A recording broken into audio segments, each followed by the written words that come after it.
मध्य प्रदेश में चुनाव आयोग ने चुनाव से ठीक पहले महज 20 दिनों में 14 करोड़ रुपए से ज्यादा की नकदी और गहने जब्त किए हैं। बड़े पैमाने पर नकदी और गहने जब्त होने के बाद वहां सियासत गर्मा गई है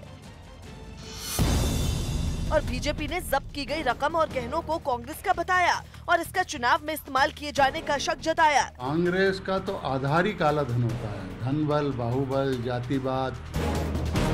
कांग्रेस ने भी इस पर पलटवार किया और इसके पीछे बीजेपी का हाथ होने का दावा किया। जब नोटबंदी हुई थी, इन्होंने पूरा काले धन को गोरा धन बनाया था और जो बच गया है उसको चुनाव में लगाएंगे। उसके चुनाव से पहले हो रही आरोप प्रत्यारोप की राजनीति के बीच बीजेपी ने कांग्रेस के खिलाफ हिंदू आतंकवाद पर मोर्चा खोल दिया। बीजेपी का आरोप है कि समझौता ब्लास्ट के बाद कांग्रेस ने देश में हिंदू आतंकवाद को गढ़ने की कोशिश की, जिसे अब बीजेपी ने अपना चुनावी हथियार बना लिया है। पीएम ने महाराष्ट्र के वर्धा में हुई अपनी रैली में राहुल गांधी से हिंदू आतंकवाद पर माफी की भी मांग की। हिंदू आतंकवाद शब्द कौन लाया?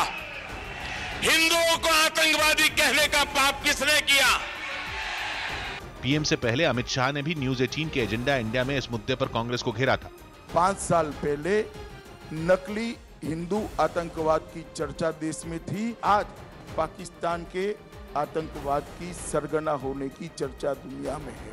समझौता ब्लास्ट केस में असीमानंद समेत दूसरे आरोपियों के बरी होने के बाद बीजेपी कांग्रेस पर हमलावर है और चुनाव में इस मुद्दे को भुनाने में जुट गई है। माना जा रहा है कि राहुल गांधी के बाद प्रियंका गांधी के मंदिर दर्शन की वजह से बीजेपी ने अपनी रणनीति बदली है। लेकिन कांग्रेस का मानना है कि बीजेपी ने चुनाव से पहले ही हार मान ली है। उनके पास कोई मुद्दे ही नहीं है अभी इलेक्शन लड़ने के लिए। कांग्रेस नेता मनीष तिवारी ने भी इस मुद्दे पर बीजेपी को निशाने पर लिया। The issue in this election is the non-performance of this government over the past 5 years.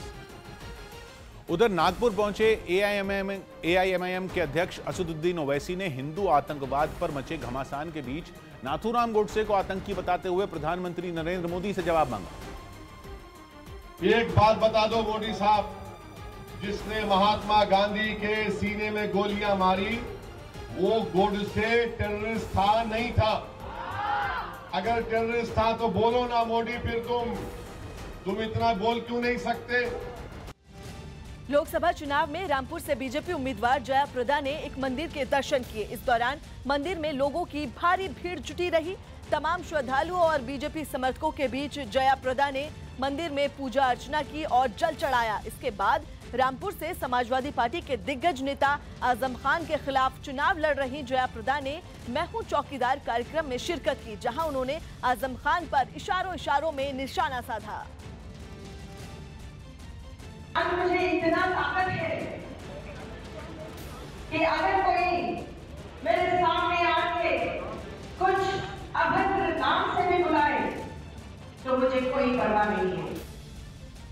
Lok Sabha चुनाव के लिए समाजवादी पार्टी के संरक्षक मुलायम सिंह यादव ने अपने गढ़ मैनपुरी से नामांकन दाखिल किया। नामांकन भरने के बाद मुलायम सिंह यादव ने खुद को प्रधानमंत्री पद का दावेदार मानने से इनकार कर दिया, जबकि इस दौरान अपने गढ़ मैनपुरी सीट से फिर नामांकन भरने पर उन्होंने खुशी जताई और उत्तर प्रदेश में समाजवादी पार्टी की जबरदस्त जीत का दावा किया। यूपी के अंदर समाजवादी पार्टी का बहुमत आएगा। नामांकन दाखिल करने के लिए मुलायम सिंह यादव अपने बेटे और समाजवादी पार्टी के अध्यक्ष अखिलेश यादव के साथ पार्टी की बस पर सवार होकर पहुंचे थे। नामांकन भरने के बाद अपने भाई शिवपाल सिंह यादव पर पूछे गए सवाल को मुलायम ने टाल दिया। शिवपाल यादव जी भी नामांकन किए, उस पर क्या कहेंगे? शिवपाल जी ने भी नामांकन किया। मुलायम सिंह यादव के अब तक के राजनीतिक सफर में उनके भाई शिवपाल सिंह यादव की अहम भूमिका रही है। वो लगभग हर नामांकन और चुनाव में मुलायम सिंह यादव के साथ रहे हैं, जिसकी वजह से मुलायम सिंह यादव भी शिवपाल को अपना सबसे भरोसेमंद साथी बताते रहे हैं। लेकिन बीते 2 साल में रिश्तों में खटास आने के बाद उन्होंने एसपी से अलग अपनी प्रगतिशील समाजवादी पार्टी बना ली थी,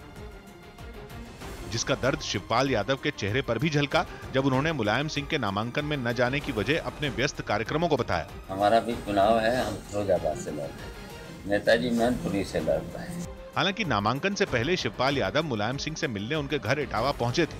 इसके बाद मुलायम समाजवादी पार्टी की खास बस पर सवार होकर मैनपुरी इटावा हाईवे के रास्ते कलेक्ट्रेट पहुंचे। बीते 23 साल से मैनपुरी लोकसभा सीट पर समाजवादी पार्टी का कब्जा रहा है। इस लोकसभा सीट को मुलायम सिंह यादव का गढ़ माना जाता है, जहां से 1996 के लोकसभा चुनाव में उन्होंने जबरदस्त जीत हासिल की थी। 1996 से लेकर अब तक हुए 8 लोकसभा चुनाव में इस सीट पर समाजवादी पार्टी के उम्मीदवारों ने ही जीत का परचम लहराया है, जिनमें खुद मुलायम सिंह यादव मैनपुरी लोकसभा सीट से 4 बार जीत हासिल कर चुके हैं। 2014 के लोकसभा चुनाव में उन्होंने करीब 3.5 लाख वोटों से बीजेपी के उम्मीदवार शत्रुघ्न सिंह चौहान को हराया था।